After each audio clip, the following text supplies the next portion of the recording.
Hey guys, welcome back to 100 Drops of Apex Legends. If you're new here, this is the series where I drop every single POI in the game 100 times each, and track my stats along the way to determine which POIs I perform well at, and which ones I should probably avoid dropping into if I have the option. Today, we'll be analyzing the original 2019 hot drop, Skulltown. Oh, I guess now it's called Relic. And also the skull is painted red. Okay, sure. And also it's not a hot drop anymore unless it's the first POI off the dropship, and everyone just drops containment now? I see. Huh. Well, anyways, here's the stats I'll be tracking over my 100 straight dives into Relic. All games will take place in pubs and not ranked, as games tend to play out much differently across the two modes. Now, without further ado, let's get into the POI breakdown of Relic. Relic is a symmetrical POI located to the south coast of Kings Canyon, just east of Octane's arena. The compact, slum-like streets and buildings allow for fast-paced action and quick engagements, with plenty of little nooks and crannies to scurry off to and heal if necessary. Underneath the skull, there are 3 street lanes with buildings lining each side that all meet up at a central cornucopia of 3 pills and a crafter. Now, if you saw the first 2 episodes of this series, you'll know this is where I usually break down my favorite places to land within the POI. But Relic is a little different. With its symmetrical design, generally the strategy I employ, and the one I find to have the best balance of kill opportunity and safety, is to land at the front or back of one of the lines on the connected buildings, and loot while running through to the end, engaging anyone who may be contesting your line. Then, once you've looted your lane, you should group up with your team and move to engage anyone who may have landed and done the same in either of the other 2 lanes. Vertical movement legends like Horizon and Pathfinder are great choices for dropping this POI, as they can quickly and easily access the roofs of the buildings to shoot down on the chaos below, and can even retreat up to the top of the skull without needing to use the zips in certain areas. Area denial legends like Caustic and Watson are also a solid choice, as they can use their Qs to lock down a section of the building to allow your team to revive or heal up easier. Good places to rotate for kills are Market or Octane Pad, which is an especially good rotate the quicker you can make it, allowing you to clean up the teams fighting their contest over there, or catch a team off guard looting who may think they had the POI to themselves. But that's about everything you need to know about Relic. Let's get to the games and see how my 100 drops went down. Ow, Bubba, sharp claws. Sharp claws, Bubs. Ow. Hey. You see? Behave yourself. I can't, dude, I'm low. Pathy dead, Pathy dead. I have ult. Guy in the upper right cracked! Let's go. Let's go, baby. Woo! 104 on one. 152 on another.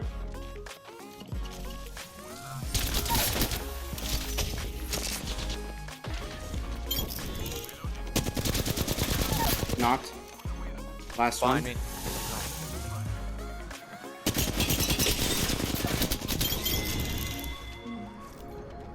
Get a little closer, Rim. No, got one. He's on the head glitch. He's on the head glitch. Alright, I'm gonna int him. You're gonna him? Alright. We'll I can't. I'm held down by the boat check. This guy below. I need to hit a Kraber shot here. Got one! Alright. Going. Last one. Cracked. Let's fucking go. Huge Kraber shot, baby! Let's go!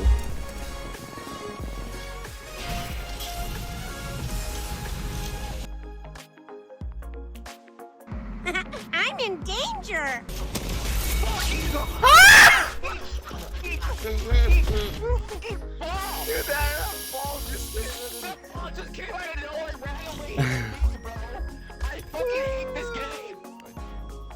Yo, I just got a massive lag spike. Me too. I'm still lagging. My top right screen, my corner's like lighting up like a Christmas tree with all these things. Yeah, dude, I collected them all. Yeah, dude, they're all up there, all 4. Right, guy in the front is pushing a little bit. He's Oh, pushing. he's right I'm here. coming. Crack. Coming. 56 flash. He's 1. I didn't know you were not here. He's inside. Got it. Dead. Nice. Giving a knock. Right here. On me. One round. Let's my fucking gosh. go, baby. Just fucking better. Oh my gosh. Come on, Fable Clan Raid. Let's go. Turn me up, baby. Yay!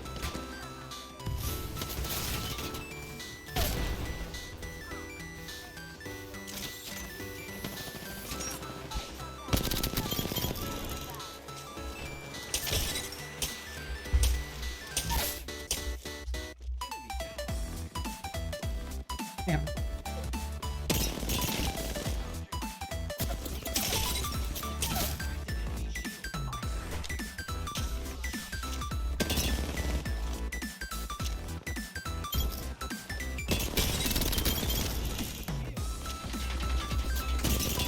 $82 on him. Knocked. I'm batting.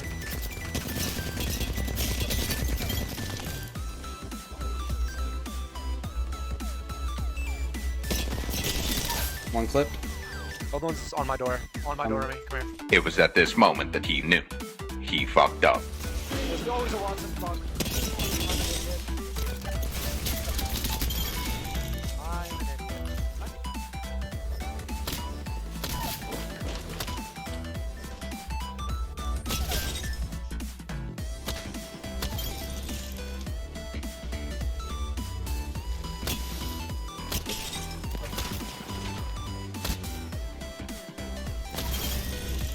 Let's go, baby. That's a squad wipe.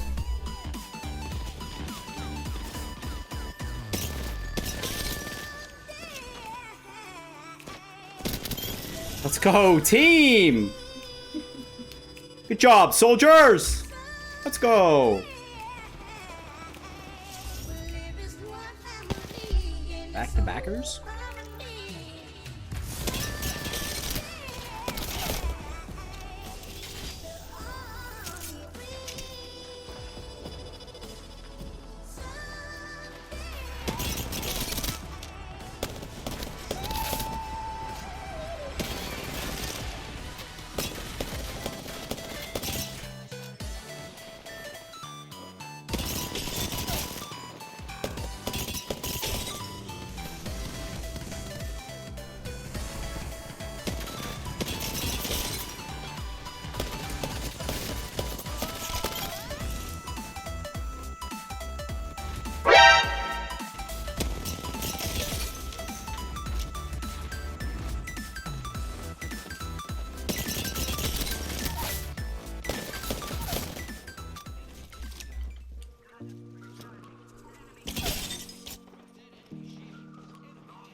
They're chasing. I'm all in with you, brother.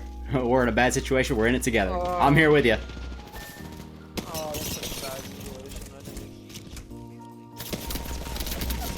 Fuck you.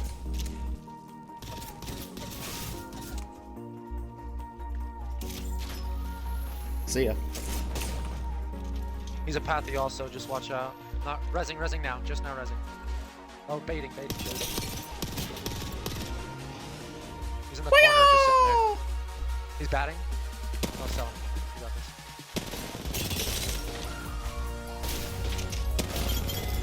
Let's go, you're a beast.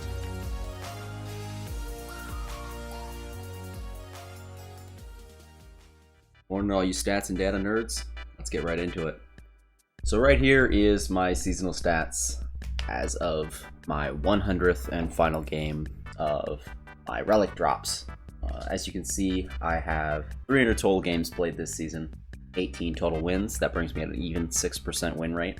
Average damage per game is sitting at 574.2.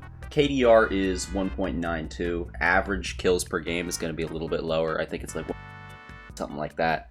And the reason there's a difference between KDR and average kills per game is because KDR factors in if you die and then get respawned and then die again. Your KDR is going to be slightly different versus kills per game because you died twice in that game versus just dying once, which is typical in a battle royale. So with that out of the way, let's find out how my Relic drops stacked up with these seasonal stats.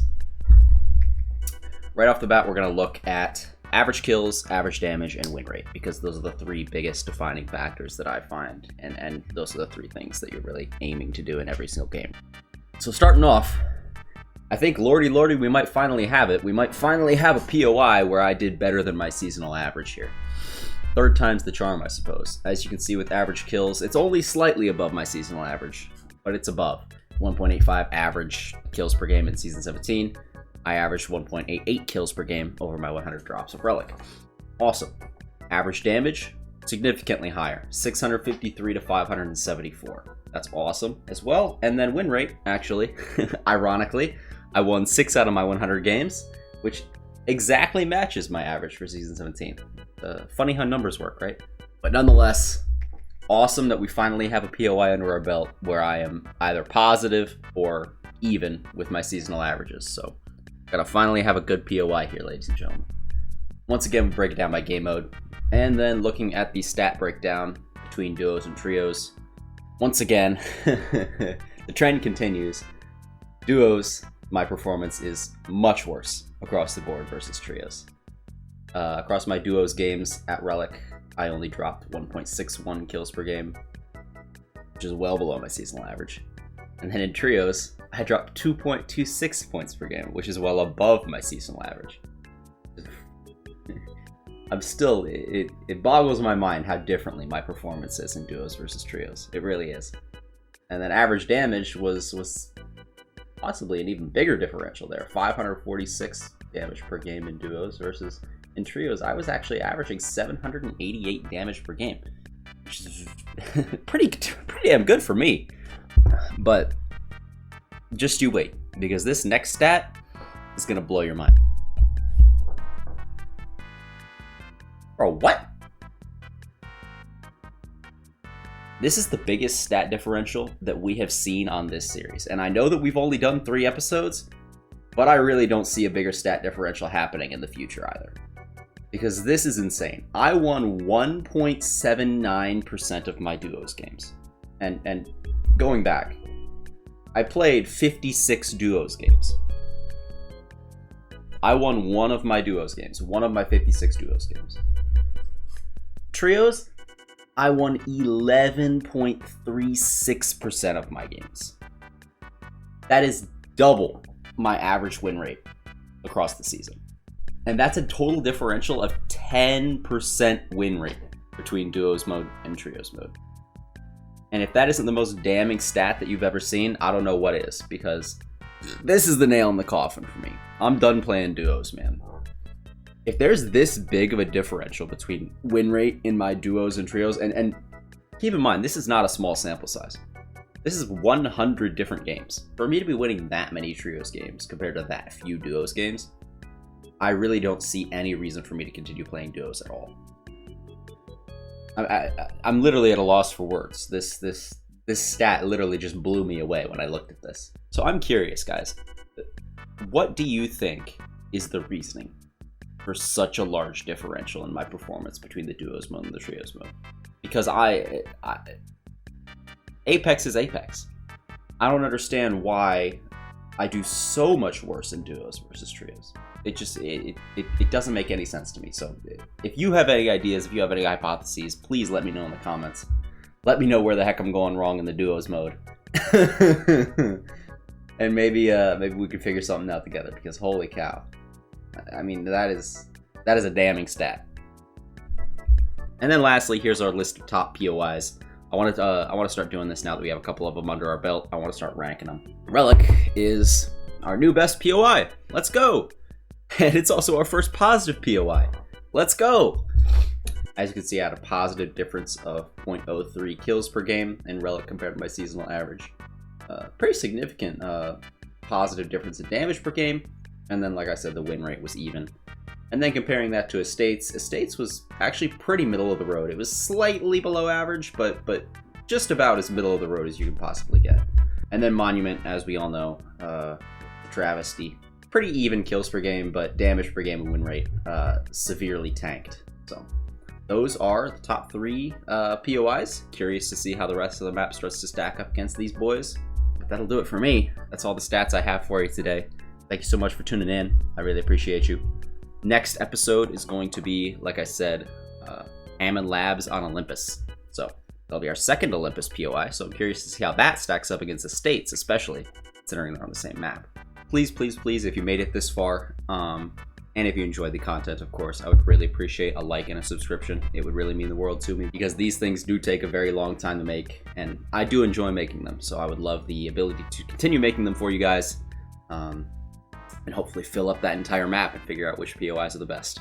Thanks everybody for watching. Appreciate you. Hope you all have a great rest of your day, and I will see you guys in the next episode for Hammond Labs.